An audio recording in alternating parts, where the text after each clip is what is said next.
Egunon, eskerrik asko, en mi nombre, en nombre de Ana Riaza. Vamos a comprimir bastante esta visita al proyecto de Madrid Nuevo Norte porque creo que es más interesante ir y ver sobre el terreno lo que va a ocurrir en Abando.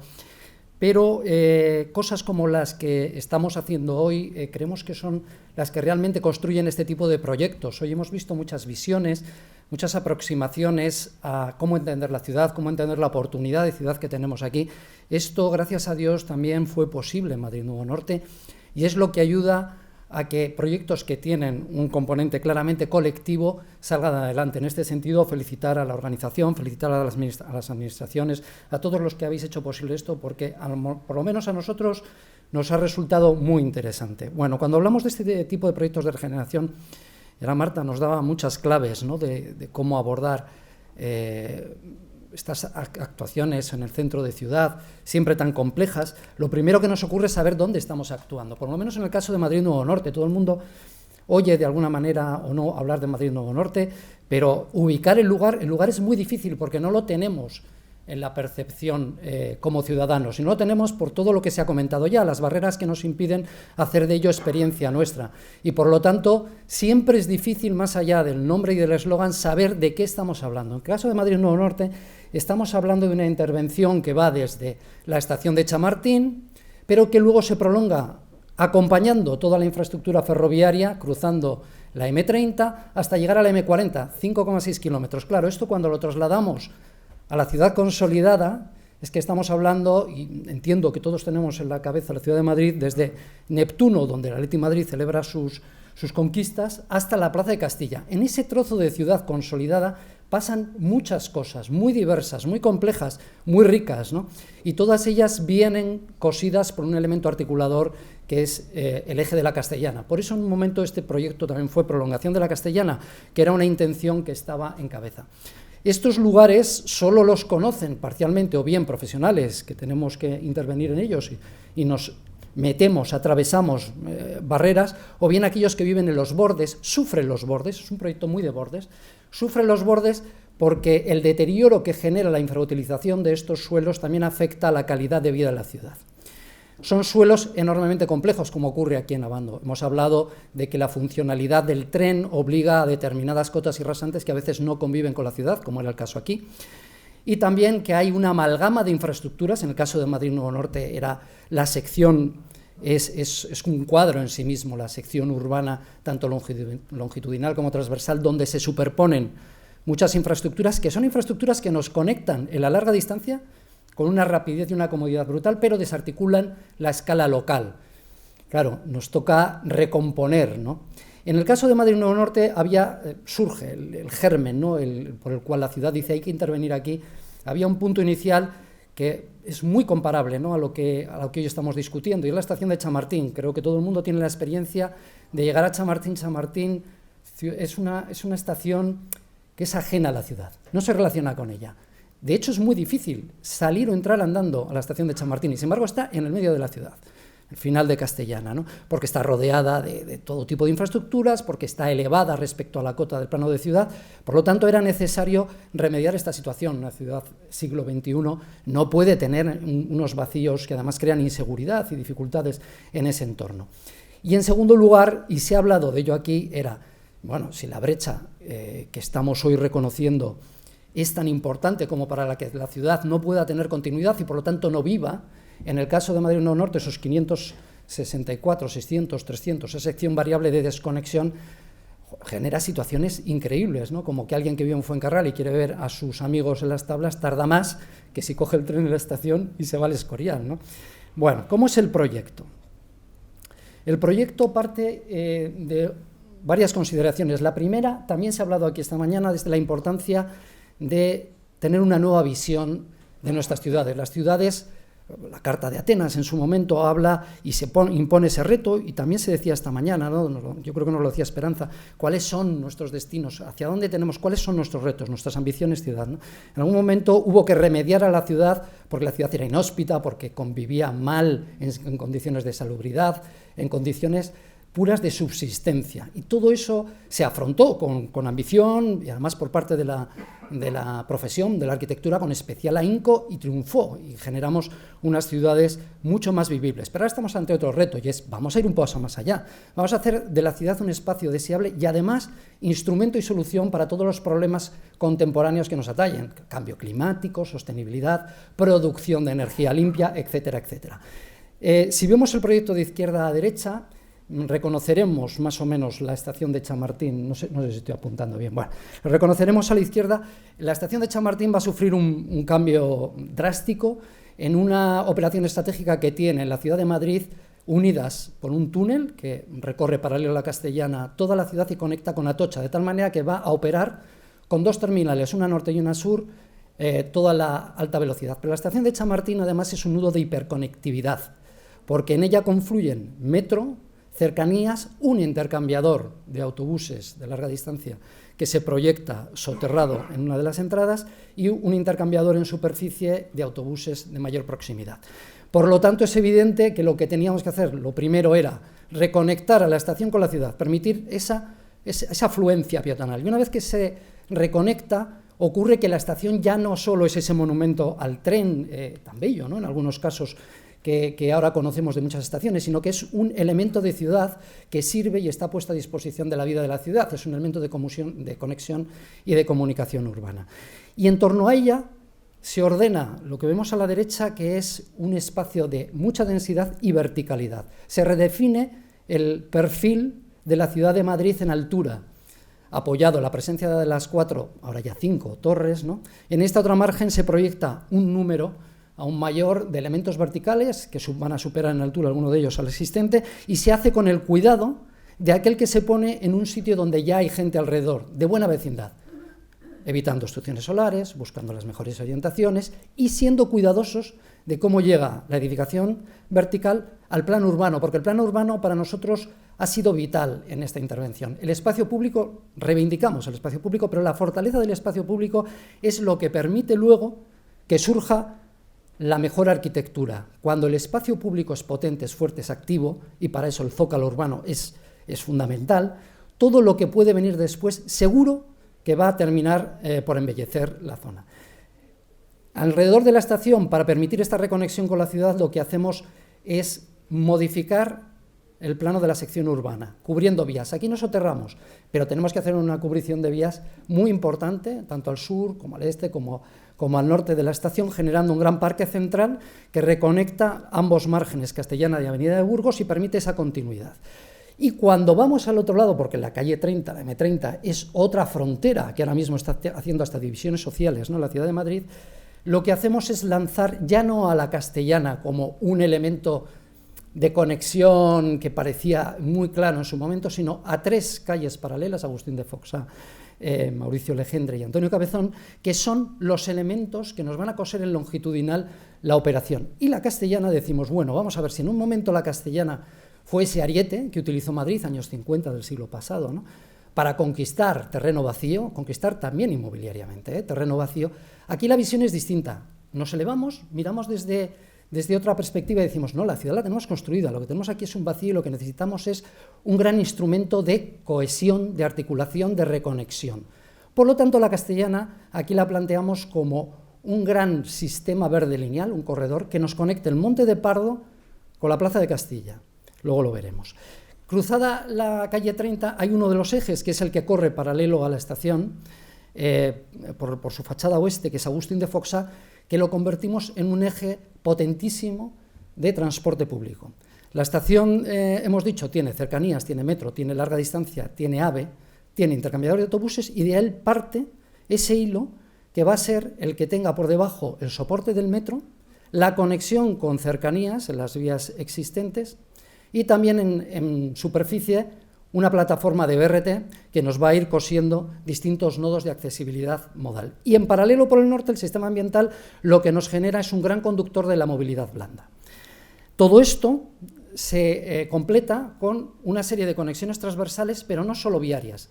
No nos interesa solo dejar pasar el coche. De hecho, estamos en un punto, y ahora lo vamos a ver, de enorme conflicto en términos de movilidad y que es necesario transformar, sino también en los sistemas ambientales y la interacción urbana.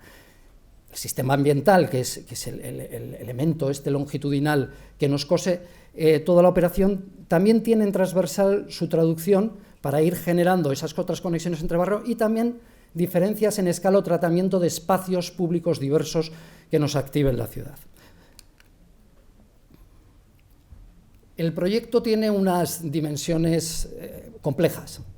Realmente no es un proyecto, es una suma de proyectos que busca una cohesión, una coherencia entre todos ellos y también una manera de entender que la ciudad tiene que ir construyéndose poco a poco, pero que hay que ir poniendo bases, ¿no? Son 310 hectáreas, de las cuales, una vez descontadas las vías sobre las que no cubrimos, estamos hablando de 220 hectáreas, 2.220.000 metros cuadrados, un dolor de cabeza, pero un bendito dolor de cabeza sobre el que se proyectan 2.400.000 metros cuadrados de superficie edificada.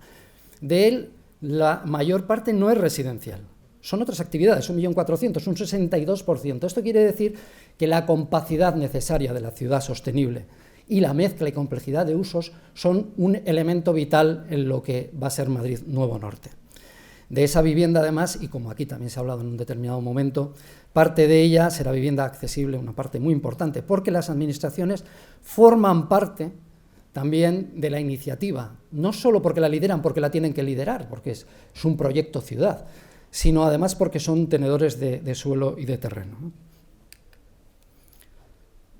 Por lo tanto, cuando hablamos de esa necesidad de controlar y de dar una configuración adecuada a ese espacio público como gran elemento estructurante, hablamos, si vemos la imagen de la izquierda, los elementos verticales, que tenemos una referencia muy cercana, que son las 4 torres, donde ese ensimismamiento que tiene la arquitectura en sí mismo, independientemente de la calidad de la propia arquitectura, hace que el plano sobre el que se asienta, en el plano de la ciudad, el que vivimos, no sea tan rico como podría. Aquí buscamos que haya un zócalo urbano bien configurado sobre el que aparezcan los elementos verticales como referentes de la ciudad. Pero cuando vamos al otro lado de la calle 30, buscamos que la interrelación entre el área residencial y los equipamientos y los sistemas, todo ello se entrelace en la configuración de espacios con calidad, espacios saludables, espacios vivibles y espacios de proximidad. La estrategia de equipamientos es vital. Marta nos lo decía anteriormente, ¿no? Es decir, hay una necesidad de pensar en lo que tienes alrededor. Aquí se hizo un estudio detalladísimo, muy profundo, sobre qué es lo que ocurría en los barrios en el área de influencia, ver cuáles eran sus carencias, ver cómo se podía contribuir a la mejora. Fruto de eso fue un posicionamiento estratégico de los distintos equipamientos, que a su vez, puestos en relación con los nodos de accesibilidad, nos dieron las pautas de cómo intervenir en el territorio. Unas pinceladas rápidas sobre, ya que estamos hablando de sostenibilidad, cómo estos principios de diseño urbano ahora se están traduciendo en aquellas directrices que van a constituir los criterios básicos de los proyectos de urbanización y de edificación. Se están desarrollando los principios que inspiraron la ordenación por marcos directores particulares de cada uno de ellos, de tal manera que se están convirtiendo en normas para todos los que vengan a continuación.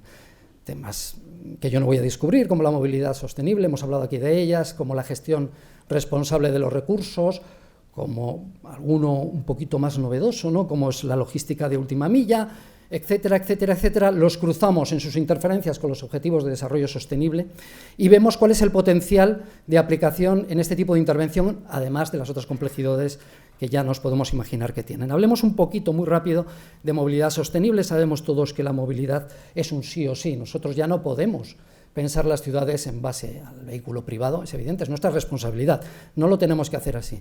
En Madrid Nuevo Norte, además, nos encontramos en un punto de acceso claro de la ciudad, desde el norte, acceso y salida, es un sitio donde hay una concentración enorme de vehículos diaria, una intensidad brutal, y por lo tanto problemas de impacto acústico, problemas de calidad del aire.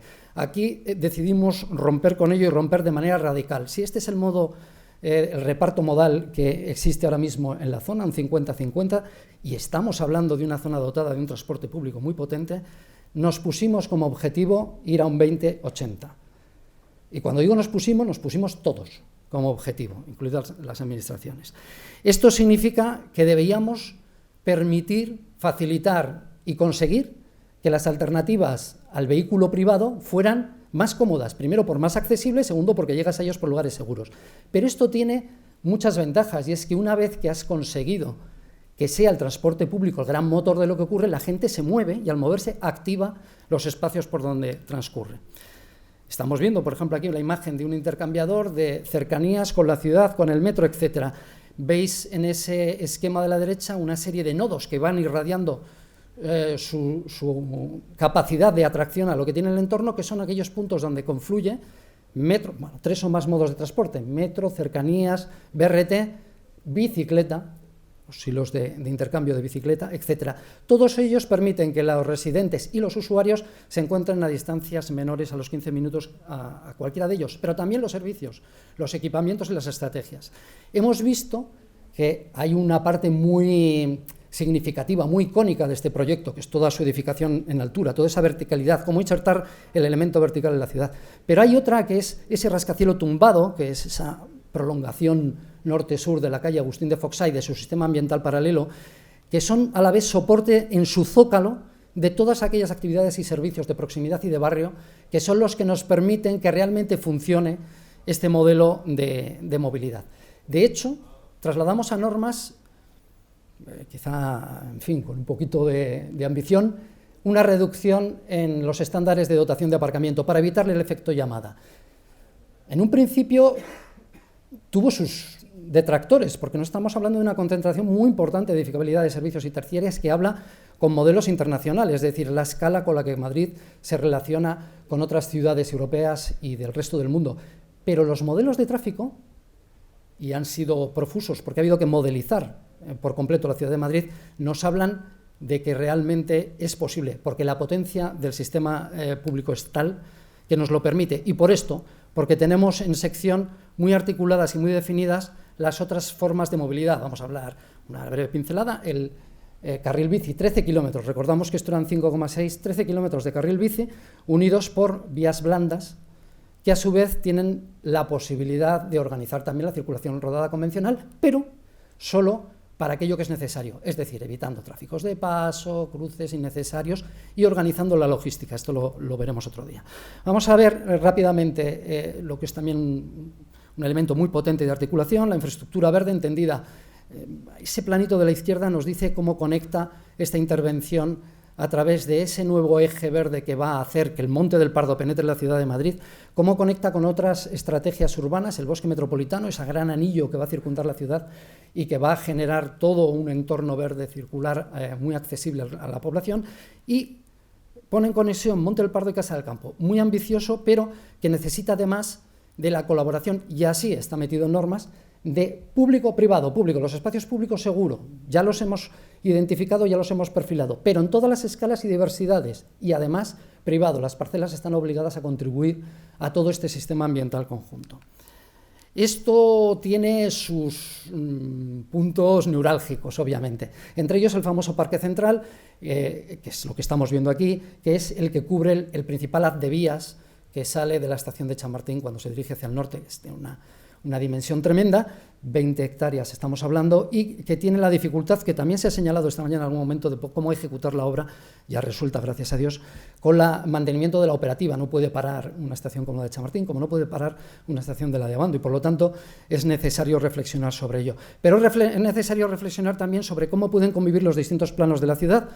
Plano inferior, donde van a transcurrir el transporte ferroviario, el plano superior y la capacidad que tiene también de generar conexión y de identidad y sostenibilidad. Si eso es lo más icónico, hay otros sitios donde, a pesar de su pequeña escala y su modestia, nos abren posibilidades enormes de exploración, ¿no? Que son las calles, las callecitas, ese entramado donde vivimos. Aquí hay una idea de tratamiento de algunas calles locales, preferentemente peatonales, que una vez que sacamos al coche como el rol principal de la ecuación, nos devuelven la posibilidad de recuperar esos espacios como elementos de comunidad, de creación de relaciones, de conexión. Y no quiero dejar de mencionar a la derecha otro elemento que nos sigue ocupando mucho tiempo, y es la ciudad de noche. La ciudad de noche es que la vivimos casi tanto como de día, y por lo tanto la iluminación responsable, no contaminante, atractiva, bella, etcétera, es otro de los elementos que se abordan en este proyecto. Ahí veis en la imagen esta iluminada a la derecha, además, como una especie de río de luz. Bueno, no es gratuito porque este proyecto se sitúa en la principal entrada de la arteria de agua de abastecimiento brutal de Madrid. Nos hablaba Esperanza esta mañana en esas imágenes tan evocadoras, tan bellas, ¿no? De la memoria, de la huella, etcétera. Todo esto creemos que es una materia fundamental de proyecto. ¿Y cómo nos relacionamos hoy en día con la naturaleza? No necesitamos ya imponernos a la naturaleza, queremos convivir con ella. Por lo tanto, las especies, la forma, son distintos y hay elementos, como veis en esa imagen ahí al fondo, esa ermita es una ermita existente. Simplemente mediante una adaptación topográfica del proyecto a la ciudad, al lugar, conseguimos preservar un elemento como este y convertirlo en elemento también de identidad. Hay romerías, ¿no?, que siguen yendo a este lugar. La infraestructura azul, no me voy a detener mucho en ello, pero hay un mundo aquí. Obviamente es necesario la gestión responsable del agua potable, del agua, de las aguas grises, pero también de la concepción de la ciudad todavía como un sistema captador del agua de escorrentías, de infiltración para los acuíferos y de interacción entre los espacios públicos nuevamente y los espacios privados, tanto cubiertas verdes como interiores de parcelas, todos interrelacionados en una red que se va sumando a medida que se va generando y que va permitiéndonos retener, infiltrar, remediar el agua de lluvia, consiguiendo a día de hoy en la modelización hecha un ahorro del 12% en el punto de vertido, es decir, en la generación o en las necesidades de energía de las estaciones depuradoras, pero también en un ahorro de un 48% del agua potable. Son números muy impactantes y, por lo tanto, merece la pena luchar por ellos. Lo mismo ocurre con el tema energético. Se ha modelizado, se ha parametrizado toda la ordenación para ver cuáles son sus consumos y se han hecho análisis de cuáles pueden ser los principales factores para luchar contra el cambio climático, para convertir la isla de calor en un nodo frío y para generar las mejores oportunidades de arquitectura bioclimática que nos permitan reducir.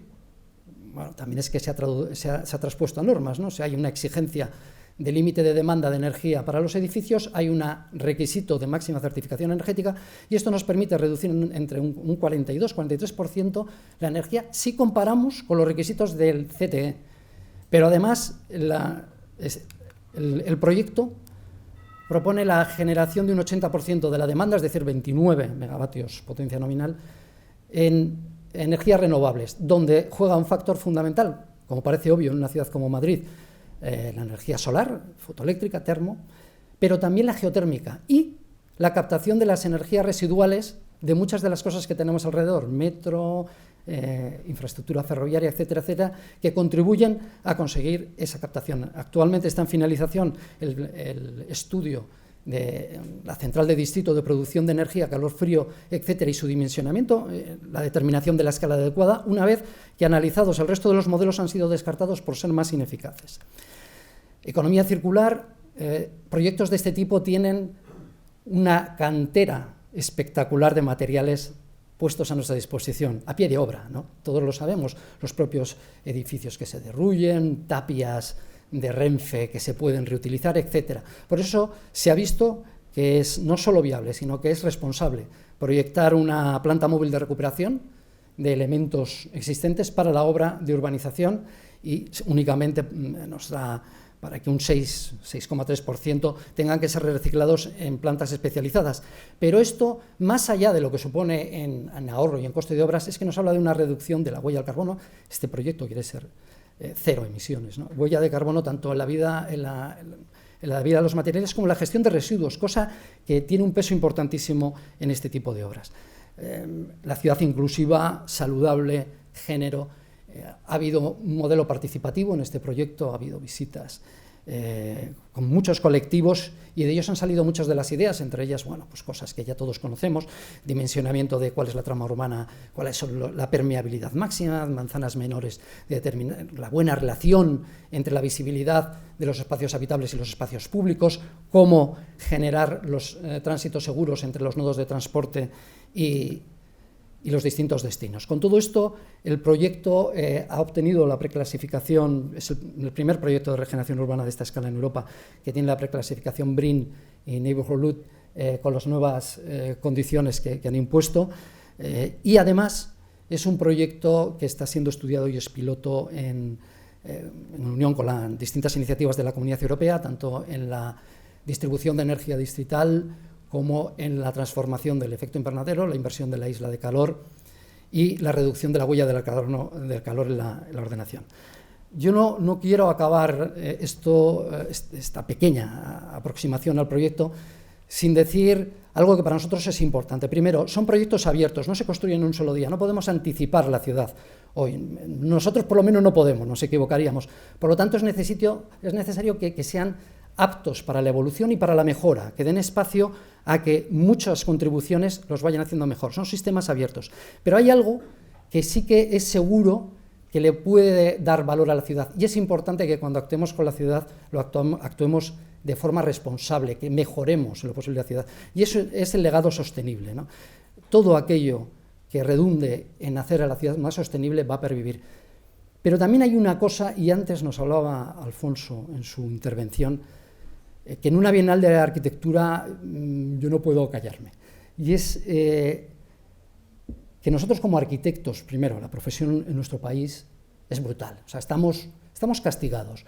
Pero el talento que se concentra en este país por metro cuadrado es digno de exportar. Y sin embargo, no lo cuidamos tanto. Nos decía Alfonso, premios Pritzker, de los que ahora... Yo soy de Bilbao, o sea, ahora estamos orgullosos, ¿no?, de que estén ahí esas... Yo quiero que el próximo premio Pritzker sea de Bilbao. ¿Para eso qué necesitamos? Necesitamos la confianza de las administraciones y de todo el tejido social, que nos den las oportunidades, para que eso sea así. Y lo segundo es la belleza. El arquitecto, los arquitectos, las arquitectos, perseguimos la belleza, está en nuestro ser, queremos la belleza. La belleza hay que reclamarla siempre, en la ciudad, en los edificios, y no hay que atarse tanto a la individualidad y a la pirueta, sino a la belleza colectiva. Por eso creemos necesario que los arquitectos seamos muy participativos en estos proyectos de regeneración de ciudad. Eskerrik asko.